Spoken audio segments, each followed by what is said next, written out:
nag-resign ka? Na-diagnose po kasi siya sa may epilepsy po siya. Ano po? Napilitan po ako mag-resign. Ano pangalan mo? Aldrich po. Aldrich. Aldrich, ikaw ano pangalan? Almira Epasado. Almira. Nangyayari ka ng mga... Paano yan? Nag-resign ka, saan ka na ngayon nag-work?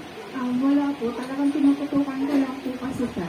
Since grade ko na po siya. Kumapasok naman po siya sa regular school. Pero saan ka kumukuha ng pang-araw-araw mo? Ako, nangihingi at binibigyan lang po ako ng mga kapatid ko pag may sahod, kung naabutan lang po. Paano pag wala? Ano po, pinipila po ako. Saan? Pinipila ko po yung, lalo nagme-maintenance po ito, pinipila ko po yung anak ko sa, sa mga, hindi po sa, gaya ng mga program po ng mayor, congressman, gano'n, para ma-maintain ko po yung maintenance niya. Kasi dalawang klase po ng gamot yung iniinom niya. Mahirap yan. Yung mga anak mo, hindi pa naghahanap ng tatay. Hindi na po, kasi pag tinatawagan po nila, kaya po nitong dalaw, pag tinatawagan po nila, lagi po silang binababaan ng telepono. Ng tatay. Paano mo lang pinapalimutan? Yung pagkatanong mo, may na, parang sa akin. Oo, tsaka hindi nagsusustento.